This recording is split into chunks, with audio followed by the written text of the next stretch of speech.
Bismillahirrahmanirrahim. Assalamu alaikum, my dear students. Hope you all will be very fine. And you know very well we have started chapter number 14 and today we are going to discuss lecture number 3. और जो lecture number 3 का हमारा topic है वो है ways of movement of molecules.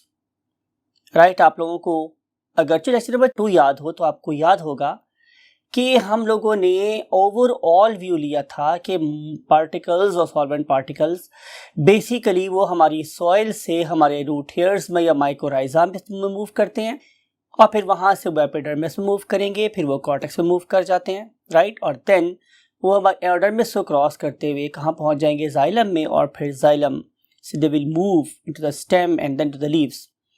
But आज का हमारा टॉपिक ये है कि सबसे पहली बात हमें अंडरस्टैंड ये करनी चाहिए कि ये रास्ता तो हमें पता चल गया, लेकिन ये वाले पार्टिकल्स हमारे रूट हेयर्स में कैसे मूव करते हैं, या अगर वो रूट हेयर्स में मूव कर गए हैं तो फिर उनकी मूवमेंट सेल टू सेल कैसे होती है, या various part of the plant body में कैसे होती है, उनकी कौन कौन से प्रोसेसेस इन्वॉल्व होते हैं.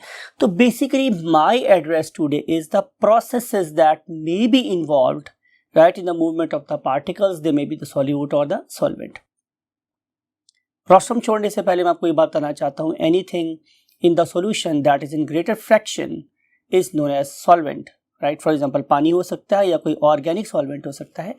और सोल्यूट क्या है कि सोल्यूशन की जो लेसर फ्रैक्शन है या स्मॉलर फ्रैक्शन है, that is called as what, solute. For example आप एक चाय का कप पी रहे हैं तो पानी क्या है, डेफिनेटली सॉल्वेंट, और जो शुगर आपने ऐड किया वो बहुत कम क्वांटिटी में है, ज़ाहिर है वो क्या, सॉल्यूट. चाय की पत्ती सॉल्यूट. राइट, और चूंकि हम पाकिस्तान में रहते हैं तो ज़ाहिर है हम लोग पानी में दूध डालते हैं, तो दूध जो है ना वो भी क्या होगा, सॉल्यूट. तो ये कुछ कॉन्सेप्ट है regarding the solute and solvent. Let's move to the white board. Yes my dear students, हम डिस्कस करना चाह रहे थे कि वेज ऑफ ट्रांसपोर्ट, कि किस किस तरीके से हमारे जो सब्सटेंसेस है वो मूव कर सकते हैं. लेकिन मेरा ख्याल है कि हमें इससे पहले थोड़ा सा ये भी देखना चाहिए कि वो कौन कौन सी चीज़ें जो मूव हो सकती हैं. तो उसके लिए हम यहाँ पे एक छोटी सी लिस्ट बनाते हैं कि नंबर 1 आपको पता है वाटर है. वो वाले सब्सटेंसेस जो मूव कर सकते हैं वो क्या है, वाटर. तो आपको पता है कि वाटर हमेशा बिगर फ्रैक्शन में होता है, तो हम इसे क्या कंसिडर करेंगे, जाहिर है एक अदद वर्ड सॉल्वेंट. राइट, इसके अलावा 2 चीज़ें और मेरी सॉइल में प्रेजेंट हो सकती हैं या जिन्होंने मूव करना है इनटू द प्लांट बॉडी, वो कौन कौन सी हैं. तो नंबर 2 इज इनऑर्गेनिक सब्सटेंसेस. जब मैं इनऑर्गेनिक सब्सटेंसेस की बात करता हूं तो नॉर्मली हम उन्हें एज आ फर्टिलाइजर ऐड करते हैं इनटू द सॉइल. और आपको पता है कि फर्टिलाइजर क्या है, कोई भी ऐसा nutrient of the plant that is going to increase the fertility or per acre yield of the crop is called as fertilizer. right, तो हम 2 किस्म के फर्टिलाइजर यूज कर सकते हैं, उनमें से एक क्या है, इनऑर्गेनिक फर्टिलाइजर. सवाल ये है कि अगर मैं इनऑर्गेनिक फर्टिलाइजर को सॉइल में ऐड करता हूं तो बेसिकली यील्ड कैसे बढ़ती है. डेफिनेटली ये चीजें वो प्लांट की न्यूट्रिशन को कंप्लीट करती हैं. They are acting as, you can say, cofactors, they are acting as what, coenzymes, they are acting as activators, they are, you can say, usable elements in certain macromolecule formation. Something you know very well कि अगर मैं nitrogen की बात कर रहा हूँ तो nitrogen is very useful in the formation of proteins, in the formation of the chromosomes. तो if plant is suffering from deficiency of nitrogen तो जाहिर है ग्रोथ नहीं होगी. And you know very well कि अगर मैं मैग्नीशियम की बात करूँ, हमने चैप्टर नंबर 10 में पढ़ा था कि अगर मेरे पास मैग्नीशियम नहीं होगा तो क्या होगा. यू नो वेरी वेल कि मेरे प्लांट के अंदर फोटोसिंथेसिस का प्रोसेस नहीं हो सकता, बिकॉज कि मेरे प्लांट बॉडी में क्लोरोफिल नहीं बनेगा. तो ये सारी की सारी चीज़ों को ऑप्टिमाइज करने के लिए कि हमारा प्लांट अपनी फुल स्विंग में, फुल जीर एंड जेस्ट में ग्रो कर सकता हो, मुझे सब की सब चीज़ें प्रोवाइड करनी है. Right, CO2, water, inorganic nutrients, organic nutrients and this and that. right, when all enzymes are working in full, you can say, swing, तो तभी मेरी यील्ड क्या होगी, मैक्सिमम होगी. तो हम यहाँ बात करेंगे कि इनऑर्गेनिक सब्सटेंसेस में क्या क्या शामिल हो सकता है. इनऑर्गेनिक सब्सटेंसेस में student sodium, then potassium. I don't want to mention the charges, you know very well कि Na+1 होता है, पोटासियम +1 होता है, देन कैल्शियम +2 होता है, राइट। फॉर एग्जाम्पल अगर मैं अमोनियम की बात करूँ तो NH4+1 होता है, you know all this stuff, it is chemistry. फिर अगर मैं बात करूँ तो हमारे पास सल्फर भी चाहिए होता है हम लोगों को, हमें फॉस्फेट्स चाहिए होते हैं, PO4 फॉस्फेट्स हमें चाहिए होते हैं। देन हमें कॉपर चाहिए होता है, हमें जिंक चाहिए होता है, मैग्नीशियम चाहिए होता है, तो ऑल दिस स्टफ। अभी इसका मतलब ये नहीं है कि मैंने प्लांट की सारी जो इसेंशियल्स हैं उनको यहाँ लिख दिया है, no, still many more to go. लेकिन मैंने सब बताया कि ये वो चीज़ें हैं जिनका ताल्लुक हमारी inorganic nutrition of the plant के साथ होता है, and many more still, right. और अब हम तीसरी कैटेगरी लिखने वाले हैं जिसको मैं डेलिबरेटली ब्लैक से लिख रहा हूँ, और वो क्या है मेरे पास, जाहिर है ऑर्गेनिक। अब मेरे पास ऑर्गेनिक क्या हो सकते हैं, सॉल्यूट पार्टिकल्स हो सकते हैं, और आमतौर पे मैं उसे ऑर्गेनिक फर्टिलाइजर का नाम देता हूं, बिकॉज कि ये वो वाली चीजें हैं जो प्लांट की पर एकड़ यील्ड को बढ़ाएंगी, but they are organic in nature. अब अगर मैं इनऑर्गेनिक सब्सटेंसेस के सोर्स की बात करूं तो क्या हो सकता है, नंबर 1 इज एनिमल एक्सक्रीटा। जब मैं वर्ड यूज करता हूं एक्सक्रीटा, इसका मतलब होता है कि product of excretion. It may be the faecal matter means the stool, और it may be the urine, right. तो ये एनिमल एक्सक्रीटा में शामिल हो जाती हैं। Then you know even human excreta act as what क्या कहते हैं उसको students, organic fertiliser, right. Then अगर मैं नेक्स्ट अगली बात करूं तो आप लोगों को ये पता है कि हमने कॉम्पोस्ट का नाम सुन रखा है, right, compost, and then slurry.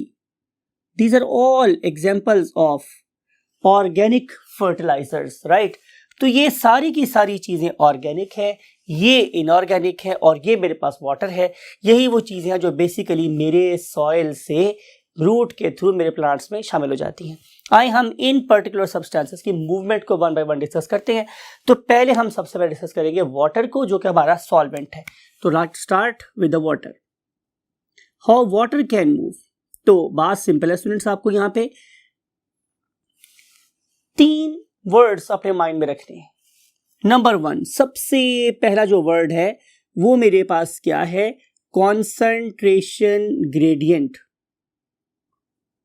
Right. यानी कि वाटर हमेशा हायर कॉन्सेंट्रेशन से लो कॉन्सेंट्रेशन में मूव करता है। यू नो वेरी वेल, बहुत बार डिस्कस हुआ आप लोगों के साथ कि चीजें हमेशा उस पर्टिकुलर सब्सटेंस की हायर कॉन्सेंट्रेशन से लोअर कॉन्सेंट्रेशन में मूव करती हैं।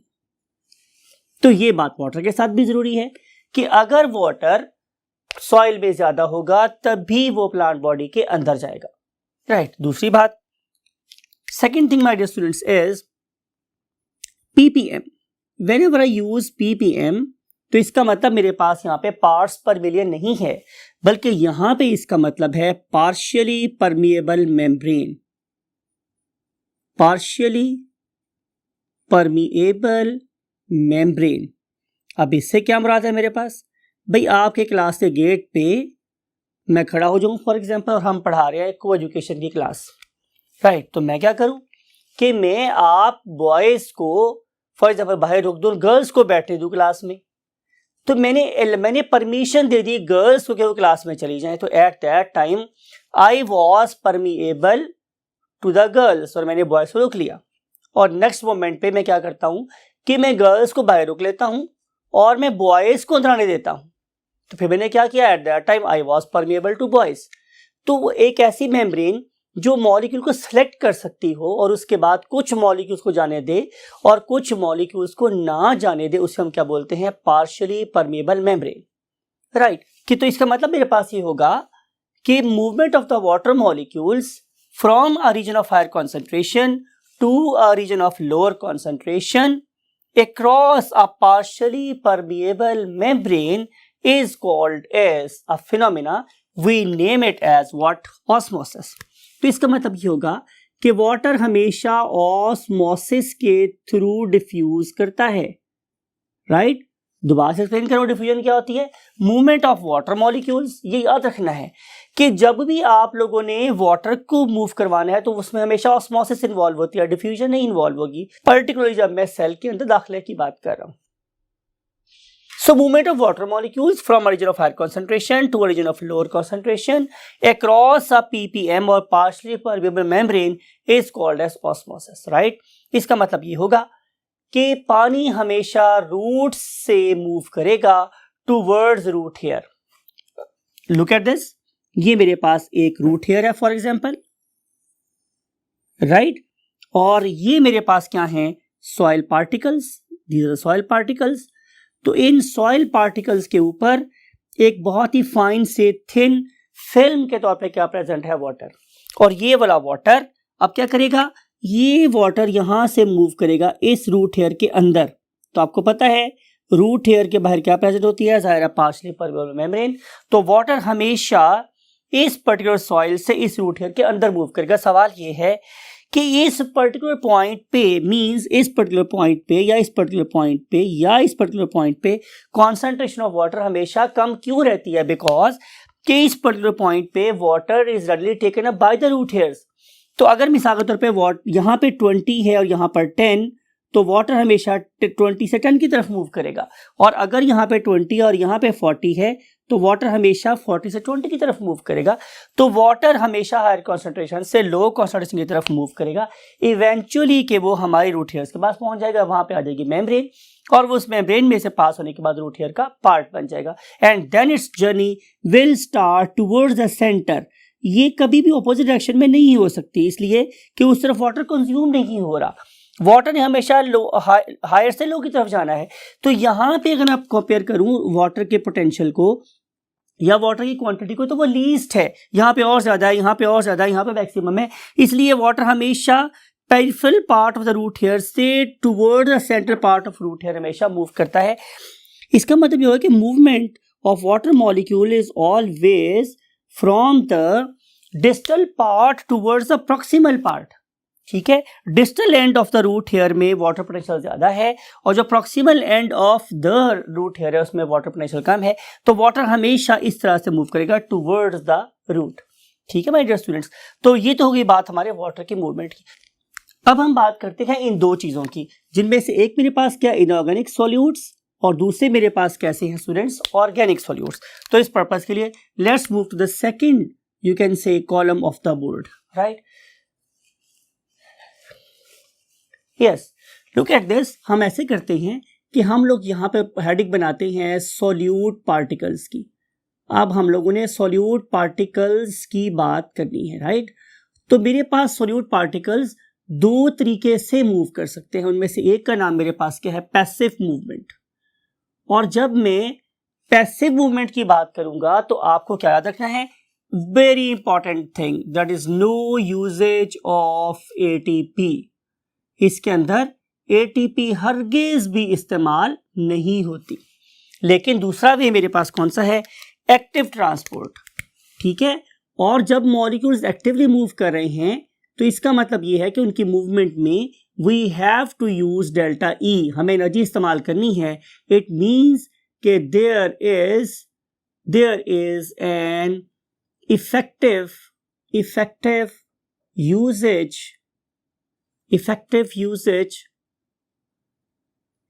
Of ATP, right.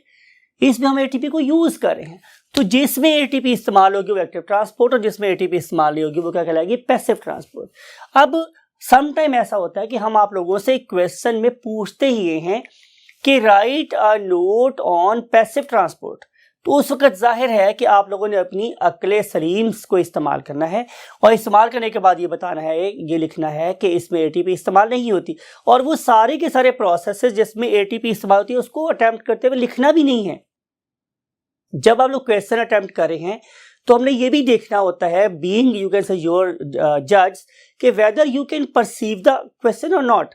आपको ये वाली बात भी समझ आ रही है या आपने सिर्फ एक रट्टा मारा हुआ है कि यहां से लेके यहां तक हमने इसमें आंसर लिख देना है. No, you have to be very focus कि इस टाइम पे मेरे से क्वेश्चन सिर्फ पूछा जा रहा है पैसिव ट्रांसपोर्ट के बारे में, तो उस टाइम पे मैंने एक्टिव ट्रांसपोर्ट को डिस्कस ही नहीं करना. Why I should waste the time, why I should waste my energies if it is not being asked the question, right. So अगर आपको क्वेश्चन आता है पैसिव ट्रांसपोर्ट का तो आपने सिर्फ और सिर्फ ये वाले दो मेथड लिखने. नंबर 1, पैसिव ट्रांसपोर्ट के मेरे पास दो मेथड है. Number one is called as diffusion, right. और पैसिव ट्रांसपोर्ट का जो दूसरा वे है मेरे पास, that is called as facilitated diffusion. Facilitated diffusion.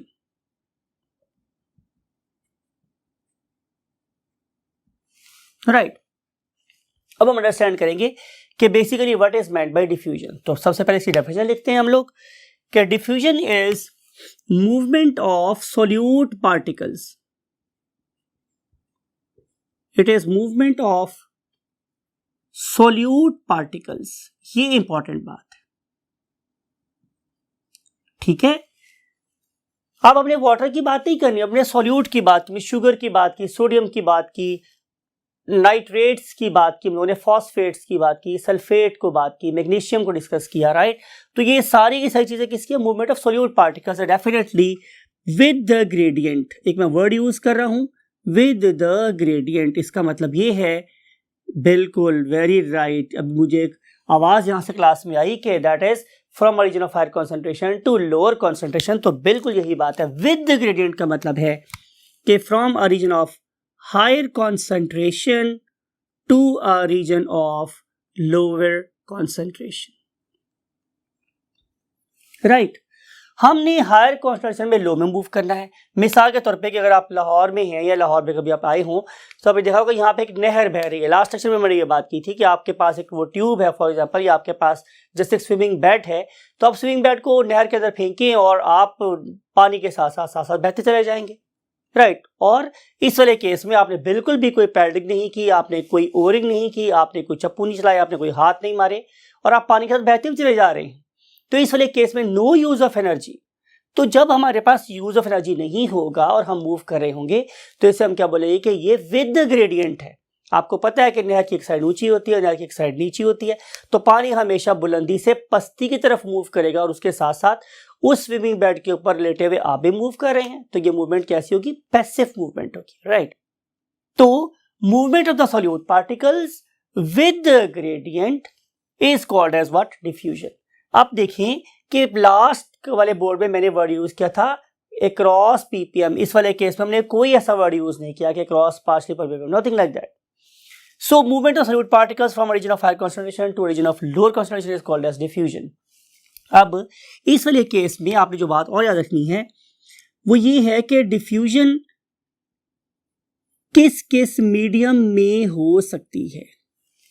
तो अगर आप प्लांट बायोलॉजी पढ़ रहे हैं और आप लोग प्लांट फिजियोलॉजी डिस्कस कर रहे हैं तो आप लोगों को पता होना चाहिए कि हम गैस मूवमेंट डिस्कस कर सकते हैं, हम लोग किसी गैस पार्टिकल की लिक्विड में मूवमेंट स्टडी कर सकते हैं, हम किसी लिक्विड की लिक्विड में मूवमेंट स्टडी कर सकते हैं और किसी लिक्विड की किसी गैस में मूवमेंट को स्टडी कर सकते हैं. एग्जांपल्स आप खुद सोचिएगा, राइट. तो ये सारे के सारे मीडियम्स हैं. इस पर्टिकुलर मीडियम का डिफ्यूजन के रेट पे बहुत इफेक्ट होता है.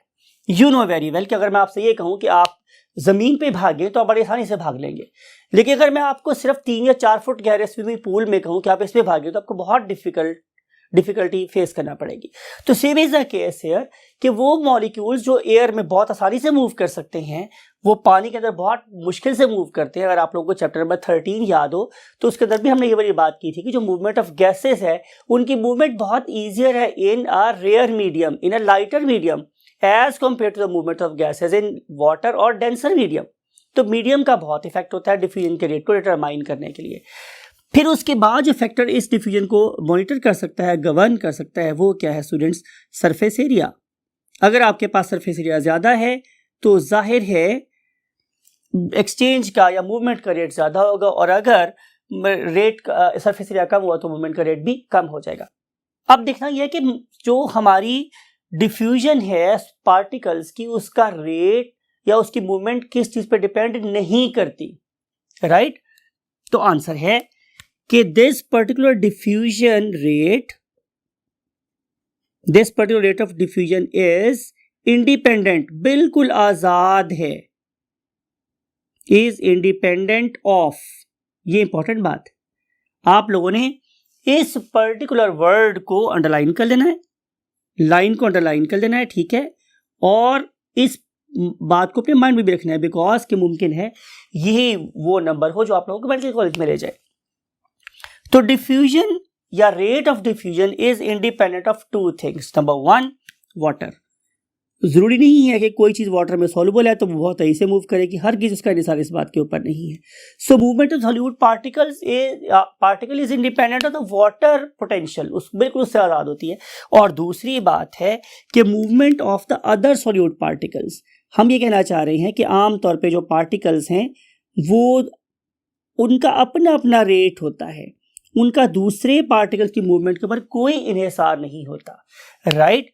तो movement of solute particles is independent of the movement of water and movement of the other particles. However movement of the molecules depends upon concentration gradient, medium, surface area, and then lastly we want to discuss what the temperature. एक और factor जो affect कर सकता है वो क्या होता है, टेम्परेचर। आपको पता है कि अगर मेरे पास टेम्परेचर ज्यादा होगा तो मॉलिक्यूल्स की एवरेज किनेटिक एनर्जी ज्यादा हो जाएगी, because you know very well, आपने केमिस्ट्री में पढ़ रखा होगा कि average means half mv square is directly proportional to the temperature. तो जितना टेम्परेचर ज्यादा होगा उतनी ही ज्यादा मॉलिक्यूल्स की मूवमेंट होगी, और जितने मॉलिक्यूल की मूवमेंट ज्यादा होगी ज़ाहिर है उस जो मूवमेंट का रेट है वो भी हो जाएगा, ज्यादा हो जाएगा। So half mv square is directly proportional to the temperature and temperature is directly proportional to the rate of diffusion. तो चार चीजें जो हैं वो क्या कर रही हैं, वाटर सॉल्यूट पार्टिकल्स की मूवमेंट को अफेक्ट करती हैं, और दो चीजें ऐसी हैं जो अफेक्ट नहीं करती। ये चीज आपने माइंड में जरूर याद रखनी है, राइट। अब हम चलते हैं last point that is called as what, facilitated diffusion. What is meant by the term facility. अगर आपको फैसिलिटी का मतलब पता हो तो आपको पता है उसका मतलब है सहूलत। फैसिलिटी का मतलब होता है सहूलत, ठीक है। मिसाल के तौर पे कि अगर सर्दियां हों तो आप आम जो पानी है हमारे टैप्स में आने वाला आप उससे भी नहा सकते हैं, लेकिन अगर आप लोगों के पास फैसिलिटी हो गीज़र की तो डेफिनेटली आप क्या करेंगे कि आप गीज़र के पानी से नीम गर्म पानी से नहाना पसंद करेंगे। तो आपको एक फैसिलिटी मिल गई, एक एडिशनल चीज़ मिल गई। अब अपनी बात ये की है कि बेसिकली आप लोगों ने स्टडी डिफ्यूजन को ही करना है, आपने अब भी मूवमेंट ऑफ सॉल्यूट पार्टिकल्स को ही देखना है। It is the movement of solute particles, इसमें कोई दूसरी राय नहीं है कि अब भी हम लोगों ने सॉल्यूट पार्टिकल्स की मूवमेंट को ही देखना है लाइक डिफ्यूजन। लेकिन अब हम लोगों ने एक सहूलतकार का फायदा लेना है। वो सहूलतकार कौन है, डेफिनेटली अ फैसिलिटेटर। और वो फैसिलिटेटर कौन होता है, लुक एट दिस डायग्राम। आप ये समझ लें कि ये मेरे पास एक सेल मेम्ब्रेन है, राइट। इस पर्टिकुलर सेल मेम्ब्रेन के ऊपर क्या अटैच है, डिफरेंट किस्म के रिसेप्टर्स, समथिंग लाइक इट और समथिंग लाइक इट और something like it. These particular membranes, these particular receptors are basically what, proteins। और ये वाली प्रोटीन्स दो तीन किस्म की हो सकती हैं। मीन टू से कि ये एक्सट्रिंसिक प्रोटीन हो सकती है। एक्सट्रिंसिक का मतलब होता है जो किसी सेल की सरफेस के बाहर लगी हुई, और दूसरे को मैं बोल रहा हूं ट्रांस प्रोटीन। मुमकिन है ये ऐसी प्रोटीन हो जो सेल मेम्ब्रेन के आर पार गुजरी हो। And last one is intrinsic protein. मुमकिन है ये वो प्रोटीन हो कि जो सेल मेम्ब्रेन की तली साइड पर लगी हुई है, और ये भी हो सकता है कि ये तीनों प्रोटीन आपस में मिलकर काम कर रही हो किसी एक पार्टिकल्स की मूवमेंट के लिए। तो हम बात ये कर रहे हैं कि फैसिलिटेटर कौन है, सहूलतकार कौन है, जो बेसिकली इस पर्टिकुलर मूवमेंट को आसानी या ईज प्रोवाइड कर रहा है। इसको यूं भी समझ लेते हैं, मुमकिन है आपके पास एक टीवी या एलसीडी रखने के लिए एक टेबल हो, राइट। आप वो टेबल उठा के लेके जाना चाह रहे हो for example the first floor. ऐसा भी हो सकता है कि जो टेबल को ड्रॉप करने वाला बंदा है वो एक ही हो। वो क्या छोटी सी टेबल है तो कोई बात नहीं, मैं अकेला भी उसको उठा के लेके जा सकता हूँ। लेकिन इससे आपके घर में एक और बंदा भी खड़ा हुआ है या मजदूर भी खड़ा हुआ है, तो आप कहते हैं यार ऐसे करो, इस साथ मिलकर टेबल ऊपर छोड़ आओ। तो टेबल ने पहले भी चले जाना था, लेकिन दूसरे बंदे की प्रेजेंस में जो टेबल के ऊपर जाने की ईज है वो बढ़ गई, रफ्तार बढ़ गई, एनर्जी कम इस्तेमाल हुई और उसको डैमेज होने का रेट भी कम हो गया। तो ऐसे ही अगर दो तीन बंदे एक काम को डिवाइड करें या मिलके करें तो काम आसान हो जाता है। यही वाला काम यहाँ पे हो रहा है कि हमारी ये वाली प्रोटीन्स जो सेल की मेम्ब्रेन पे अटैच हैं वो उन मॉलिक्यूल्स को एक easy escape, easy way, easy channel देती हैं, क्विकर चैनल देती हैं, सेफर चैनल देती हैं to move from the outside of the cell to the inside of the cell. Right. तो इन पर्टिकुलर प्रोटीन्स को कि जो पार्टिकल्स की इनसाइड मूवमेंट को फैसिलिटेट करती हैं, क्या कहलाती हैं? फैसिलिटेटर्स। और मूवमेंट कहलाती है फैसिलिटेटेड डिफ्यूजन। क्या कहती है students? Facilitated diffusion. Movement of the solute particles, ठीक है, into the cells or out of the cells with the help of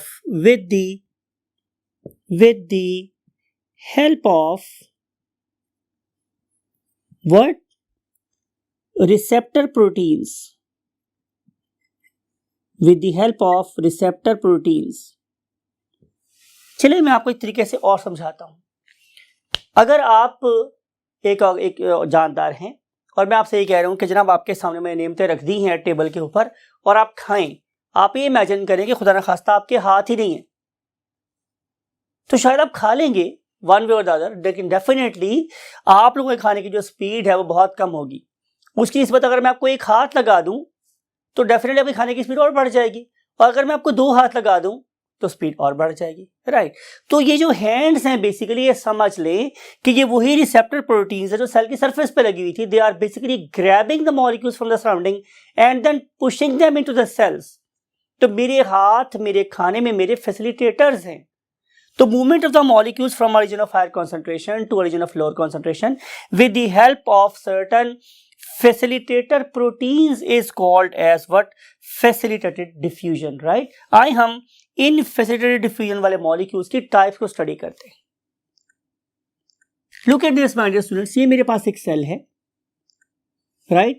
ये मेरे पास फॉर एग्जाम्पल एक और सेल है और ये मेरे पास एक और सेल है। 3 डिफरेंट टाइप्स के सेल्स हैं। They may be the plant cells or maybe animal cells, it doesn't make any difference. These are typical cells representing both plants and animal cells, right? अब देखिए हमने क्या किया हुआ है कि हमने यहाँ पे एक प्रोटीन लगा दी है somewhere here, right? और एक प्रोटीन में लगा दी है say somewhere here and this protein is lying somewhere here. ये 3 different types के प्रोटीन्स। चलिए ऐसे करते हैं, यहाँ पे एक प्रोटीन और लगा लेते हैं। Look at this. Listen my words carefully. पहले वाली किस्म की हेल्पर प्रोटीन को हम लोगों ने नाम क्या दिया है? यूनिपोर्ट फैसिलिटेटर प्रोटीन्स यूनिपोर्ट बोलते हैं हमें। यूनिपोर्ट का मतलब मेरे पास क्या है स्टूडेंट्स कि ये सिर्फ और सिर्फ एक ही डायरेक्शन में। पोर्ट क्या होता है? आपने यूज किया होगा, डेफिनेटली आप यूज कर रहे हैं अपना मोबाइल, तो मोबाइल में चार्जिंग पोर्ट होती है, आपकी डाटा केबल लगने वाली पोर्ट होती है, राइट। आपके हेडफोन की एक पोर्ट होती है, जिसका कंप्यूटर में डिफरेंट पोर्ट्स हैं जो अटैच होती है, राइट। तो अब ये वाली पोर्ट क्या कर रही है? देखिए लुक एट दिस डायग्राम कि ये जो प्रोटीन है ये इस मॉलिक्यूल को यहां से पकड़ती है और सिर्फ सेल के अंदर डालती है। ये वाली प्रोटीन सिर्फ क्लॉकवाइज घूम सकती है और फिर क्लॉकवाइज घूमने से जो मॉलिक्यूल है they can be fetched in the cell, ये मॉलिक्यूल के अंदर आ सकते हैं। तो इसे हम बोलते हैं यूनिपोर्ट, एक डायरेक्शन में मूव करवाने वाली पोर्ट, राइट। मिसाल के तौर पे आपकी जो चार्जिंग पोर्ट है मोबाइल की, उसमें सिर्फ करंट अंदर जा सकता है, बाहर नहीं आ सकता, तो यूनिडायरेक्शनल है। लेकिन अगर आप लोग किसी डाटा केबल की बात करें तो आप अपने मोबाइल में से डाटा निकाल भी सकते हैं और डाटा डाल भी सकते हैं, तो वो यूनिडायरेक्शनल पोर्ट नहीं है। आपको बात समझ आई? तो ये है मेरे पास यूनिडायरेक्शनल पोर्ट बिकॉज कि this port is ensuring movement of the molecule in only one direction. और इसके ऑपोजिट क्या है मेरे पास? ये वाली पोर्ट जो मॉलिक्यूल को अंदर से फेच कर रही है और बाहर निकाल रही है। लेकिन हर पोर्ट सिर्फ एक डायरेक्शन में काम करे, इसलिए ये दोनों यूनिपोर्ट्स हैं, एक ही तरफ काम करने वाली पोर्ट है। जो ब्लू पोर्ट है वो मॉलिक्यूल को सिर्फ अंदर लेके जा रही है और रेड पोर्ट सिर्फ मॉलिक्यूल्स को बाहर निकाल रही है। आगे हम देख रहे हैं दूसरी किस्म की पोर्ट को हम नाम देते हैं सिम पोर्ट। सिम पोर्ट का मतलब ये है कि ये 2 मॉलिक्यूल्स की मूवमेंट को डिस्कस करेगी, लेकिन ये दोनों मॉलिक्यूल्स एक ही डायरेक्शन में मूव कर रहे होंगे। फॉर एग्जांपल कि एक मॉलिक्यूल से it is Na, it is going inside for example, और एट द सेम टाइम ये अंदर फॉर एग्जांपल मूव कर रही है पोटासियम को भी, मैं मिसाल दे रहा हूं, it is not occurring in nature, right. तो अब ये वाली पोर्ट जब घूमेगी तो ये एक ही डायरेक्शन में दो डिफरेंट स्पीशीज के मॉलिक्यूल्स को मूव करवाएगी। अगर ऐसा हो तो ये वाली एक पोर्ट एक ही वक्त में दो सिमिलर चार्जेस को मूव करेगी, तो हम इसे क्या बोलेंगे, सिम्प्लास्ट पोर्ट। ठीक है, राइट। अब हम चलते हैं आखिरी टाइप की पोर्ट को, जिसे हम बोलते हैं एंटी पोर्ट। अब एंटी पोर्ट का मतलब क्या है? एंटी का मतलब होता है ओपोजिट डायरेक्शन में। अब पोर्ट मेरे पास एक है, लेकिन ये वाली पोर्ट दो डिफरेंट किस्म के मॉलिक्यूल्स को ओपोजिट डायरेक्शन में मूव करवा रही है, राइट। फॉर एग्जांपल कि जब ये वाली पोर्ट मूव कर रही है, ये वाली पोर्ट, तो इसके इस तरफ चलने से कोई मॉलिक्यूल अंदर मूव कर रहा है, राइट। और जब यही वाली पोर्ट या यह मॉलिक्यूल जब घूमेगा तो इस तरफ से ये किसी मॉलिक्यूल को बाहर भी निकाल रही। Now one and of the port is importing one species and other and of the port is exporting other species. तो इस किस्म की जो मूवमेंट है या इस किस्म की जो पोर्ट है, इस किस्म की फैसिलिटेटेड प्रोटीन्स जो हैं, these are called as what, antiports, right. अब देखना ये है कि इन तीनों किस्म की पोर्ट्स को कौन कौन से फैक्टर अफेक्ट कर सकते हैं। तो लिख रहे हैं हम लोग factors affecting what, facilitated diffusion, ये हम स्टडी करेंगे। तो सबसे पहले जाहिर है इसमें क्या चीज शामिल होगी my dear students. Number 1, nature of solute particle, यानी कि हर एक सॉल्यूट पार्टिकल के लिए एक स्पेसिफिक किस्म की पोर्ट को ही मुंतखब करती है नेचर, राइट। नंबर 2 मेरे पास क्या है, नेचर ऑफ पोर्ट, कि आपके पास कौन सी पोर्ट है, वो यूनिपोर्ट है, सिम पोर्ट है, एंटी पोर्ट है, वो क्या है। Number 3 is number of ports, number कि जो सी भी पोर्ट मैं इस्तेमाल कर रहा हूं उसकी तादाद कितनी है। भाई जाहिर है अगर आप लोगों के पास पोर्ट्स ज्यादा होंगी तो ज्यादा तेजी से मॉलिक्यूल मूव करेंगे, और अगर पोर्ट्स कम हुई तो मॉलिक्यूल्स कम स्पीड से मूव करेंगे, right. And then number 4 is surface area,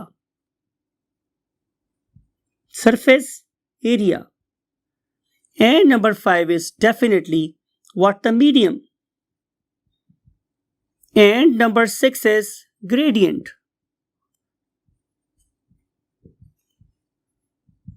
तो ये सारी की सारी चीजें मिलके इस मूवमेंट को क्या करेगी, डिक्टेट करेगी कि किस स्पीड से होनी चाहिए। And now we want to discuss the last thing, and last thing is called as active transport. अब active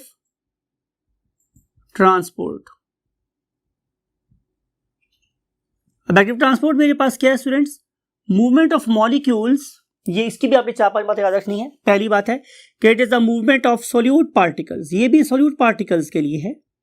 it is the movement of solute particles. दूसरी बात क्या मैंने बोलनी है, at the cost of energy, usage of ATP इस्तेमाल होगी इसमें। अगर एटीपी इस्तेमाल नहीं होगी तो जाहिर एक्टिव ट्रांसपोर्ट नहीं हो सकती। So movement of the solute particles at the cost of ATP, even, मैंने एक वर्ड यूज किया है, even from a region of lower concentration to higher concentration. अब इस बात को समझें, इसका मतलब हरगिज ये नहीं है कि इन किस्म के मॉलिक्यूल्स की अगर बाहर कॉन्सेंट्रेशन हाई हुई और अंदर लो हुई तो ये वाले मॉलिक्यूल्स विदाउट एटीपी मूव करेंगे। तो आंसर इज नो।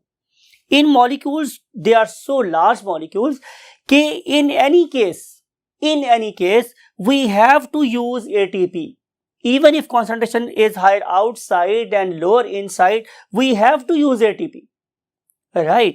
और जब मेरे पास concentration बाहर कम है और अंदर ज्यादा है, तब भी चूंकि ये मॉलिक्यूल ATP पे डिपेंड कर रहे हैं और ATP यहाँ पे प्रेजेंट है, तो इवन, इसलिए मैंने वर्ड यूज किया था कि इवन देन, तब भी ये वाले मॉलिक्यूल्स अंदर मूव कर सकते हैं।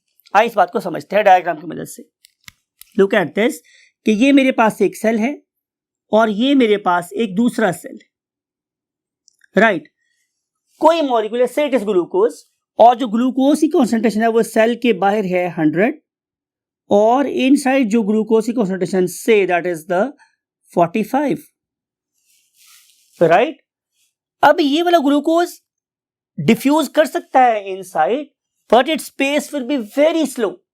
लेकिन अगर मैं यहां पे एक पंप लगा दूं और वो पंप ऑपरेट हो with the help of ATP तो ये वाला ग्लूकोज बहुत तेजी से इसके अंदर मूव करेगा, राइट, बिकॉज कि एटीपी इस्तेमाल हो रही है तो मैं इसे क्या बोलूं, एक्टिव ट्रांसपोर्ट। हालांकि बाहर कॉन्सेंट्रेशन ज्यादा है और अंदर कॉन्सेंट्रेशन कम है। अब जरा बात को अपने गौर से सुनना my dear students, a time will come कि जब एटीपी के इस्तेमाल के बाद फर्ज कर लेते हैं कि जो कॉन्सेंट्रेशन है वो इन साइड कितनी हो गई 65 और बाहर भी कितनी हो गई 65। Now we have attain the equilibrium.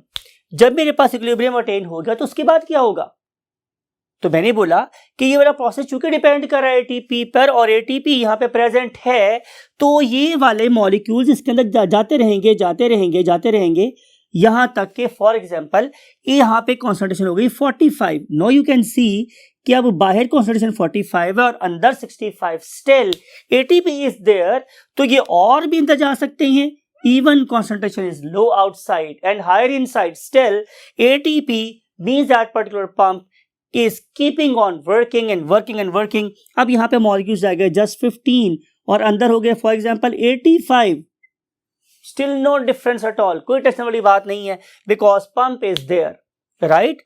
तो इस वाले केस में मॉलिक्यूल्स जब तक एटीपी प्रेजेंट है मूव कर सकते हैं from origin of higher concentration to from any concentration to any concentration, right. लेकिन यहां पर जो सबसे अहम बात है जिसको मैं ब्लॉक कर रहा हूं, आप लोग स्टार लगा रहा हूं, वो क्या है, एटीपी। भाई अगर एटीपी प्रेजेंट होगी तो काम होता रहेगा और अगर एटीपी प्रेजेंट ना हुई तो काम नहीं होगा। आपको ये वाली बात भी पता है, आप पढ़ के चैप्टर नंबर 11 में कि एटीपी कब ज्यादा होगी, डेफिनेटली जब आप लोगों के पास एरोबिक रेस्पिरेशन हो रही है, राइट। और आपको पता है कि एरोबिक रेस्पिरेशन का इन्हिसार किसके ऊपर होता है, definitely on availability of O2। तो अगर आप लोगों के पास O2 सप्लाई हो रही है कॉन्स्टेंटली तो आपको पता है आपके पास एनर्जी बनती चली जा रही है। जब तक एनर्जी अवेलेबल है ये वाला प्रोसेस साथ चलता ही रहेगा, राइट। फिर उसके बाद हम और मजेदार के देखते हैं और हमें क्या यहाँ पे देखने वाली बात है कि इस पर्टिकुलर प्रोसेस को कौन सी एक और चीज अफेक्ट कर सकती है, वो है हमारे पास इनहिबिटर्स। इनहिबिटर का मतलब मेरे पास ये है कि कोई भी ऐसा सब्सटेंस जो एरोबिक रेस्पिरेशन में यूज होने वाले एंजाइम को डिस्टर्ब कर दे वो इस पर्टिकुलर रिएक्शन के रेट को अफेक्ट कर सकता है। फिर आपको ये वाली बात भी पता है कि हाई टेम्परेचर पे एंजाइम डिनेचर हो सकते हैं, तो जाहिर है टेम्परेचर भी इसमें एक ऐसा फैक्टर है जो इस पर्टिकुलर इन पर्टिकुलर मॉलिक्यूल्स के रेट को डिक्टेट कर सकता है, राइट। तो ये वो फैक्टर्स हैं जो एक्टिव ट्रांसपोर्ट को डिक्टेट करे, गवर्न करे हैं। मैंने आपसे डिस्कस ये किया था कि अब हम लोगों ने ये चारों चीजें पढ़ ली हैं। We have discuss what osmosis, we have discuss diffusion, we have discuss FD and now we are going to discuss what active transport. अब मैंने आपसे डिस्कस ये करना है कि इन चारों के एनर्जी लेवल में क्या फर्क होता है। तो आइए हम सबसे पहले पॉइंट पे मूव करते हैं। Look at this my dear students कि इस वाले केस में हम लोगों ने क्या करना है, मॉलिक्यूल को मूव करवाना है, मींस वाटर को मूव करवाना है from a region of high concentration to lower concentration. Look at this, ये मेरे पास एक बीकर है, राइट, और इस पर्टिकुलर बीकर के अंदर मैं लगा दी है एक ppm, it stands for partially permeable membrane, ppm, right. इस तरफ जो मेरे पास वाटर है वो फर्ज कर लेते हैं वो है 80, इस तरफ वाटर कितना है 80 और इस तरफ वाटर कितना है 60। चलें अभी हम इसको क्वांटिटी वाइज ही बात कर लेते हैं। तो यू नो कि वाटर हमेशा हायर से लो में मूव करेगा। फर्स्ट कर लेते हैं कि ये मेरे पास साइड ए है और ये मेरे पास साइड बी है, तो डेफिनेटली मॉलिक्यूल्स साइड बी से साइड ए की तरफ मूव करेंगे बिकॉज कि साइड बी में वाटर ज्यादा है और साइड ए में वाटर कम है, तो वाटर हमेशा यहां से इस तरफ मूव करता रहेगा। सवाल ये कि ये कब तक मूव करेगा, तो आंसर इज वेरी सिंपल कि भाई अगर यहां से 10 वाटर के मॉलिक्यूल मूव कर जाएंगे तो ये कितने हो जाएंगे 70, और जब यहाँ से 10 कम हो जाएंगे तो ये भी कितने हो जाएंगे 70। तो टाइम विल कम कि जब दोनों साइड्स पे लेवल क्या हो गया इक्वल मीन 70। कितना हो गया 70। इसका मतलब है कि 70 वो वाला पॉइंट है जिसे हम बोल सकते हैं point of equilibrium. Once concentration of water become equal in both sides of the cell, कि जब सेल के बाहर और सेल के अंदर कॉन्सेंट्रेशन ऑफ वाटर इक्वल हो जाएगी तो मूवमेंट स्टॉप हो जाएगी।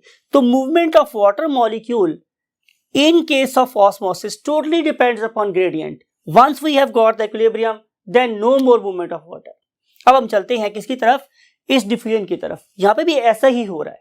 डिफ्यूजन वाले केस में भी वाटर ने सॉल्यूट पार्टिकल्स ने हायर से लोअर में मूव करना है। मैं मिसाल दे रहा हूं कि ये मेरे पास अगर एक क्या है स्टूडेंट्स, वही बात है रूट हेयर, राइट, और इस पर्टिकुलर रूट हेयर में के अराउंड ये क्या है मेरे पास जाहिर है सॉइल पार्टिकल्स, और इन सॉइल पार्टिकल्स में से हम बात कर लेते हैं मैग्नीशियम की। मैग्नीशियम आउटसाइड कितना है से 10 ppm, राइट, और इनसाइड जो मैग्नीशियम है वो कितना है से 7 ppm, ठीक है। अब डिफरेंस ऑफ कॉन्सेंट्रेशन ग्रेड कितना है, मींस ग्रेडियंट कितना है 3 का। अब अगर ये वाला मैग्नीशियम इसके अंदर मूव करना शुरू हो गया है, फॉर एग्जांपल मैं मिसाल दे रहा हूं, तो क्या होगा, टाइम विल कम कि जब इनके दरमियान की वैल्यू अटेन हो जाएगी, इट मे बी 8.5। तो जब मेरे पास 8.5 अटेन हो जाएगी तो जाहिर है दोनों तरफ कॉन्सेंट्रेशन ग्रेडियंट खत्म हो जाएगा, तो मैग्नीशियम की मूवमेंट भी नलिफाई हो जाएगी, जीरो पे आ जाएगी। तो यहाँ पे मींस जब मैं बात करता हूं सिंपल किस चीज की, डिफ्यूजन की, तो यहां पर भी 50% ऑफ द ग्रेडियंट इस्तेमाल हो सकता है, 50% इस्तेमाल नहीं हो सकता। And same is the case here, but in case of ATP, but in the case of active transport, जब मैं एक्टिव ट्रांसपोर्ट की बात करूंगा तो मैंने आपको बोला कि हम 100% ग्रेडियंट भी यूज कर सकते हैं कि जब बाहर मेरे पास कितना था 15, अंदर का 35, तब भी वाटर मूव कर, तब भी मॉलिक्यूल्स मूव कर रहे थे।